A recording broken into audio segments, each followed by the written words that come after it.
മാത്രമല്ല അവനെ കൊണ്ടുവരാൻ പറഞ്ഞ് അവനോട് ഞാൻ നിനക്ക് എന്ത് ചെയ്തു തരണമെന്ന് ആവശ്യപ്പെടുകയാണ്. അവന് കാഴ്ച നൽകുന്നു എന്ന് നമുക്ക് കാണാനായിട്ട് കഴിയും.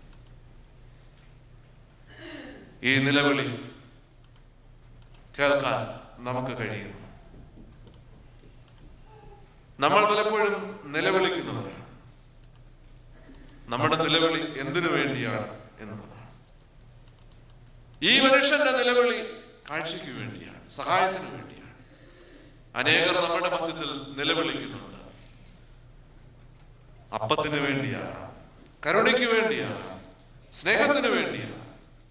പക്ഷേ ഈ കരുണയ്ക്കായുള്ള കരച്ചിൽ കേൾക്കാൻ നമുക്ക് കഴിയാതെ പോവുകയാണ്. ഈ കരുണയ്ക്കായുള്ള നിലവിളി ശ്രദ്ധിപ്പാൻ നമുക്ക് കഴിയാതെ പോവുകയാണ്. പലപ്പോഴും ഭൗതിക വളർച്ചയ്ക്ക് വേണ്ടി നാം നിലവിളിക്കുന്നു. സബദി മക്കളെ പോലെ അധികാര സ്ഥാനങ്ങൾക്ക് വേണ്ടി നമ്മൾ നിലവിളിക്കുന്നുണ്ട്. എന്നാൽ നമ്മുടെ സമൂഹത്തിൽ നിലവിളിക്കുന്നവന്റെ ദീനരോധനം ഉയർത്തുന്നവനെ ശ്രദ്ധിപ്പാൻ നമുക്ക് കഴിയുന്നുവെങ്കിൽ നമ്മുടെ ജീവിതങ്ങൾ ധന്യമാണ്. A cry beyond the shouting of the crowd. 3, ഈ മനുഷ്യരെ നമ്മൾ ശ്രദ്ധിക്കുമ്പോൾ a giving beyond receiving. നൽകുന്ന സ്വീകരിക്കുന്നതിനേക്കാൾ നൽകുന്നതായുള്ള വലിയ അനുഭവം. കാഴ്ച വേണമെന്നാണ് പറഞ്ഞത്. കർത്താവിന് കാഴ്ച കൊടുത്തു. അവനോട് പറഞ്ഞു പോകാം എന്ന് പറയാണ്, ഗോ എന്നാണ് പറയുന്നത്. എന്നാൽ നമ്മളവിടെ കാണുന്നുണ്ട്, അവൻ യേശുവിന്റെ പിന്നാലെ അനുഗമിക്കുകയാണ്. He followed. കാഴ്ചയാണ് ആവശ്യപ്പെടുന്നത്, കാഴ്ച ലഭിച്ചു. മറിച്ച് അവൻ എന്ത് നൽകാനായിട്ടുള്ളത്? അവന്റെ ജീവിതത്തെ പൂർണ്ണമായിട്ട് അർപ്പിക്കുകയാണ്. To follow Jesus till the cross. കുരിശോളം യാത്ര ചെയ്യാൻ, കുരിശോളം അവനെ അനുധാവനം ചെയ്യുവാനായിട്ട് തന്റെ ജീവിതത്തെ കാഴ്ചയായി അർപ്പിക്കുകയാണ്. കാഴ്ച നൽകിയവന് തന്റെ ജീവിതത്തെ കാഴ്ചയായിട്ട് അർപ്പിക്കുന്നു.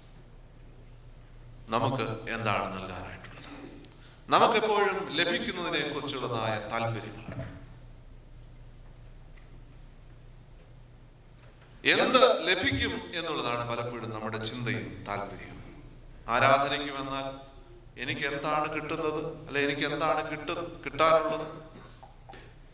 എന്നാൽ ആരാധനയ്ക്ക് വരുമ്പോൾ എനിക്ക് കിട്ടുന്നതിനേക്കാൾ കൊടുക്കാൻ ഉള്ള താല്പര്യം. കർത്താവ് പറഞ്ഞിട്ടുണ്ട്, വാങ്ങുന്നതിനേക്കാൾ കൊടുക്കുന്നതാണ്. അതുകൊണ്ട് നമ്മൾ ആരാധനയ്ക്ക് അടുത്ത് വരുമ്പോൾ, ജീവിതത്തിന്റെ സാഹചര്യങ്ങളിൽ നമ്മൾ അവരനുമായി ഇടപെടുമ്പോൾ, ഈ സമൂഹത്തിൽ നമ്മൾ ജീവിക്കുമ്പോൾ, എനിക്ക് എന്ത് കിട്ടുമെന്നതിനേക്കാളും ഉപരിയായി എനിക്ക് എന്ത് നൽകുവാനായിട്ടുണ്ട് എന്നുള്ളത് ചിന്തിപ്പാൻ കഴിയണം. ദൈവത്തിൽ നിന്നും അനുഗ്രഹങ്ങൾ ധാരാളം പ്രാപിച്ചവരാണ് നാം. അതിന്റെ ഒത്തിരി കഥകൾ പറയാനായിട്ടുണ്ട്.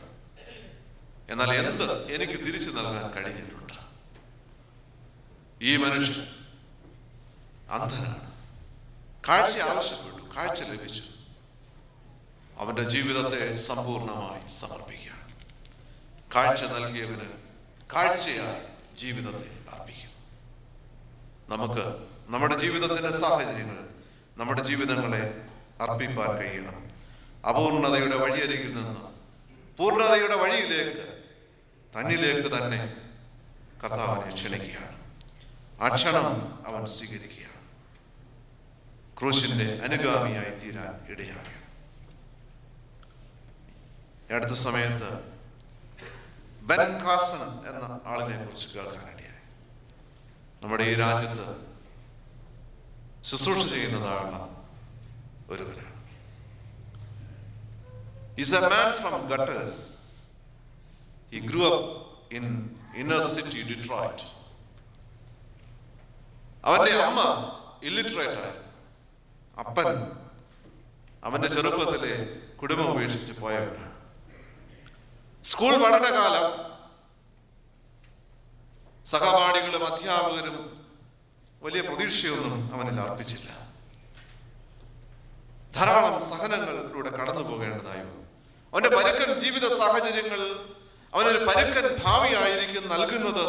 അവന്റെ ജീവിതം ഒരു പതനമായിരിക്കും എന്ന് എല്ലാവരും കരുതി. But That is not what happened. സാധ്യതകളെ കണ്ടെത്തി. പ്രായോഗികമായി കാര്യങ്ങളെ കണ്ടപ്പോൾ അവിശ്വസനീയമായ മാറ്റം ജീവിതത്തിലുണ്ടാകുകയാണ്. ഇപ്പോൾ അദ്ദേഹം ന്യൂറോ സർജറിയിലും പ്ലാസ്റ്റിക് സർജറിയിലും ഓൺകോളജിയിലും പീഡിയാട്രിക്സിലും പ്രൊഫസറായി ശുശ്രൂഷ ചെയ്യുന്നു. Is the director of pediatric neurosurgery at Johns Hopkins Medical Institutions. Ben Carson വലിയൊരു ചലഞ്ചാണ് നമുക്ക് നൽകുന്നത്. ഗട്ടേഴ്സിൽ ജനിച്ച് വളർത്തപ്പെട്ടവർ. He became a high professional and a Ben Carson MD.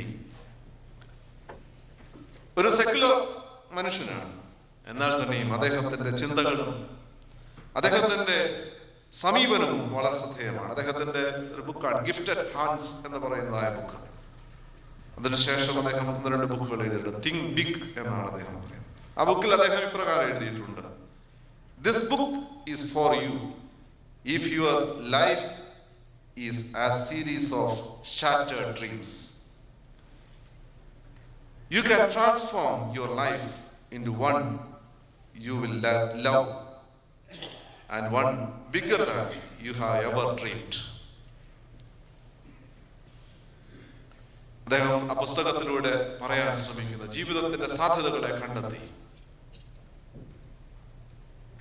സ്വപ്നം ചെയ്തിരിക്കുന്ന ജീവിതത്തെക്കാൾ ഉപരിയായി സന്തോഷകരമായ ജീവിതം കണ്ടെത്താൻ, സാധ്യത കണ്ടെത്താനായിട്ടുള്ള ഒരു ആഹ്വാനമാണ്. നമുക്ക് ലഭിച്ചതായ സാഹചര്യങ്ങളുടെ പരിമിതികൾ പറഞ്ഞ് പലപ്പോഴും നമ്മൾ നമ്മെ തന്നെ കുറവായി കാണുകയാണ്. സാധ്യതകൾ കണ്ടെത്താൻ പലപ്പോഴും കഴിയാതെ പോവുകയാണ്. ഈ കുരുടനായ മനുഷ്യൻ വലിയ പുരുഷാരമാണ് എന്ന് കരുതി അടങ്ങിയിരിക്കാമായിരുന്നു. എന്നാൽ സാധ്യത കണ്ടെത്തി നിലവിളിച്ചപ്പോൾ അതവൻ അനുഗ്രഹമായി മാറുകയാണ്. നമുക്ക് സമർപ്പിതരാകാം. ക്രൂശിന്റെ അനുഗാമികളായി കർത്താവിനോട് ചേർന്ന് യാത്ര ചെയ്യാം. ഈ മനുഷ്യനെ പോലെ അന്ധതയ്ക്കപ്പുറമായ കാഴ്ചയുള്ളവരായി, ആൾക്കൂട്ടത്തിന്റെ ആരവാരങ്ങൾക്കും ആക്രോശങ്ങൾക്കപ്പുറമായ നിലവിളികളെ ഉയർത്തുന്നവരും ശ്രദ്ധിക്കുന്നവരുമായി, നൽകുന്നതിനേക്കാൾ സ്വീകരിക്കുന്നതിനേക്കാൾ നൽകുന്നതിൽ സന്തോഷം കണ്ടെത്തുന്നവരായി ക്രൂശോളം യാത്ര ചെയ്യാം, കർത്താവിനെ അനുഗമിക്കാം. അതിന് ദൈവം നമ്മെ സഹായിക്കട്ടെ. ഒരാൾക്ക് ചുരുക്കമായി പ്രാർത്ഥിക്കാം.